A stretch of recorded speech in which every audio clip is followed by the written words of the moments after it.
Hi, Dan Johnson here at AirVenture 2011, and we are talking with Mike Kraft of Lycoming. This is a brand of engine that everybody knows, but we don't always know it on light sport aircraft. That's starting to change now.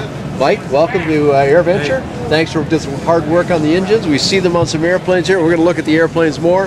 But first, you wanted to tell me a few things about some of the work that Doc Bailey and the Renegade folks have been doing, and relative to the Thunderbolt engine. Yeah. Take it away, Mike. And I guess to the hard work comment, you know, in management, we can just kind of direct. A lot of the hard work's been done by the engineers and the manufacturing guys. And understood. We'll give those guys their fair credit. They get all the perspiration involved. But in front of the booth here today, you guys have two aircraft from Renegade, and you have the Kit Fox.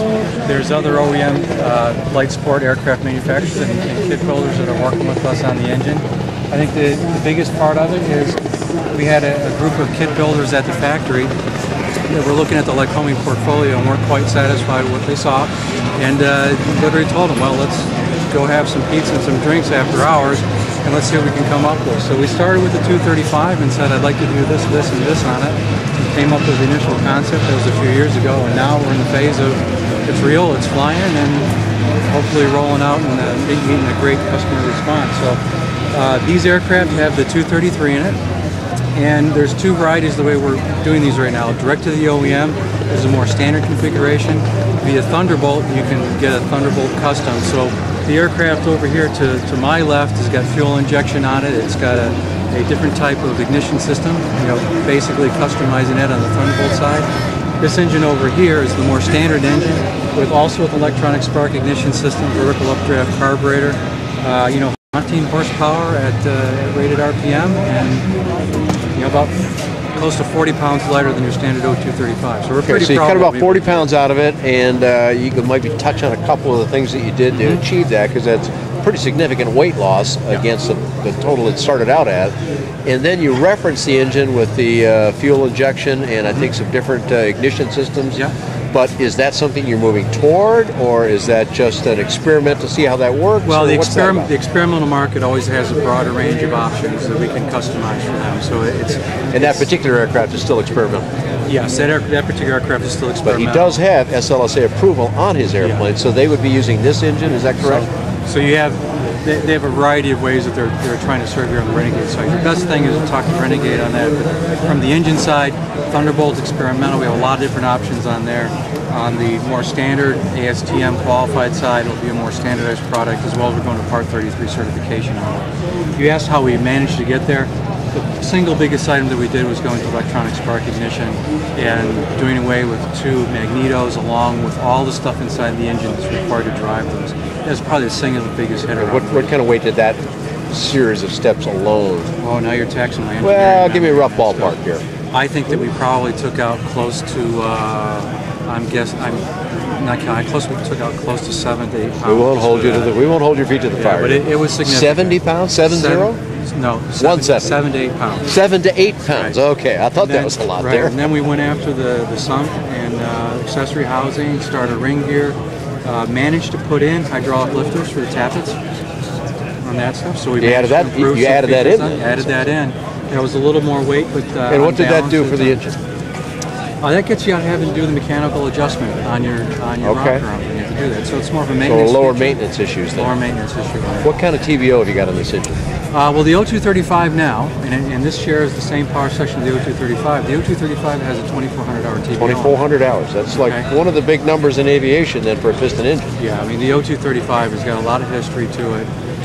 Understand it very well, and once again, the power section on this shares a lot of commonality with the 0235. Now, when you say power section, you're talking about the crankcase, connecting rods, pistons. You know, all those basic elements are all things other than carburation or ignition and stuff like that. Yeah, well, the carburetor, we stuck with the standard model right there. Ignition is new, so in terms of the ignition system, we got continuing to gather durability and test experience on that to get that up.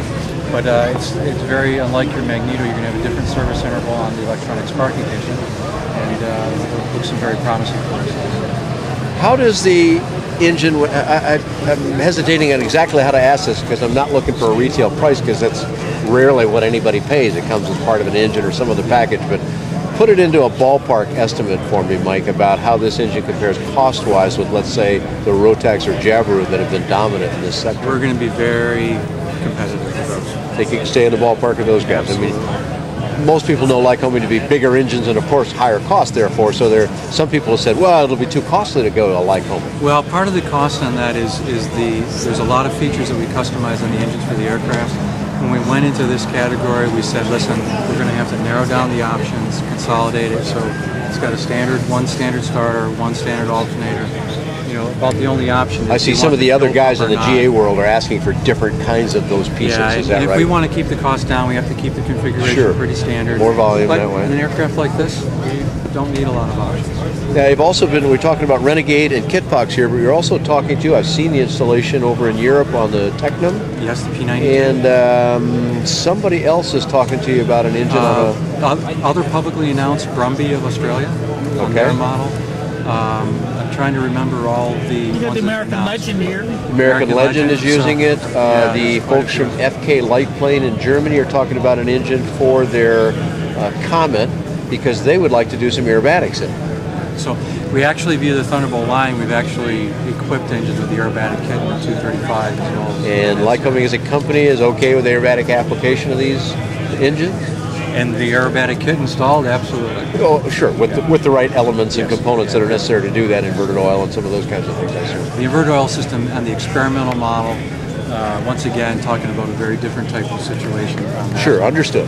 Now, you mentioned Thunderbolt a couple of times. Tell me what that means relative to the engine. Everybody just knows O233 and Lycoming. So Thunderbolt is a new term, meaning what? Well, Thunderbolt's new to me anyway. Yeah, Thunderbolt's been around a while, but it's mainly been the vehicle for, like I said, the higher end engines and people who are looking for either, you know, everything from just a little bit of bling to real performance mods.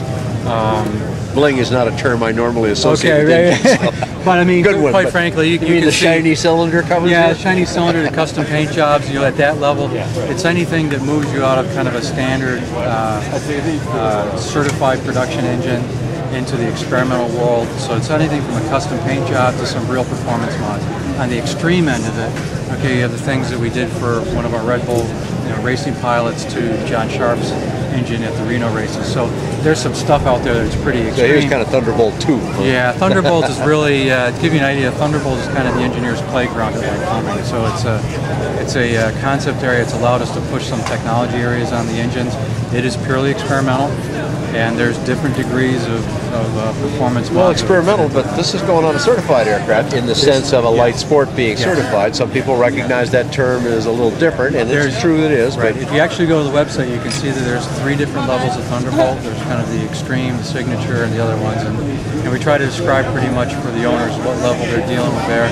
When you get to the extreme end, we're obviously dealing one-on-one with the pilot and his chief mechanic as to how far you want to go. Just how far you can push this engine. Now, for the average user, I mean, it sounds to me like sort of the sport package on a car where you get, here's your regular little sporty car, and now, with the sport package you get fancy wheels and more horsepower or whatever. Yeah. But in this world where we're selling to just your average civilian pilot that's mostly flying these recreationally, with that performance advantage, do you have anything? In fact, what I'm getting at is, would they go, oh, well, I don't really want a performance package. In fact, I'd rather you derated it a little bit so it'll last me forever and I don't have to do anything. The standard package here is the typical Lycoming rating. I mean, it is at 115, I think we leave it at 27, 2800. That's the solid Lycoming core rating on this. Anybody that we deal with on these performance packages, we go into a whole different realm of working. Okay. Everybody's so this one's going to be solid as the name is old. That's great. How long has Lycoming been around? It will be, I think it's 98 years this year. 98 years? We'll be moving to 100 years. Just before there were airplanes, huh? Just before there was airplanes. Yeah, we started it started on Duesenberg's cords and over 200 Is that right? I was being facetious. Oh, really? No, absolutely. Oh. We started out, actually the history of the company dates back to bicycles and sewing machines, moved into automobiles, and then in 1929 certified the first engine, predating the FAA. We have FAA production certificate number 3, so it tells you how Is that right? Wow. We are. That's the lowest number I've ever heard. So. And it's my job to make sure that we're set up to be around there for another 100 years. Good for you. Best of luck. So, principal question now. We want to go get some more information. You guys got this big, complicated website because you got a lot of stuff to offer. How does the light sport community find just your stuff? Well, Excuse me, the stuff for their airplanes. Okay. The light sport community, we mainly will work with the airframers who are designing light sport aircraft. If you're working on the experimental side, we have some association with the kit builders who are doing those type of kits. And when you go to the Thunderbolt side, we actually have the Thunderbolt product manager who's actually here at the booth. Okay. His name is Jeff Scons. Jeff Scons. Jeff Scons. Okay. If you go to the website under Thunderbolt, you get the direct contact information right there. So maybe go to lycoming.com. Yep, And then lycoming.com. Can you type in a search for Thunderbolt or something? Or is Thunderbolt just part of one of the pull downs or something? Pretty obvious there on the website. Great. Very good. Thanks for speaking with us today. Well, thank you for having us. I'll have more information on my website. Already got some stuff on bydanjohnson.com or bydanjohnson.com. And speaking today with Mike Kraft of Lycoming, we're reporting for aircraftreporters.tv.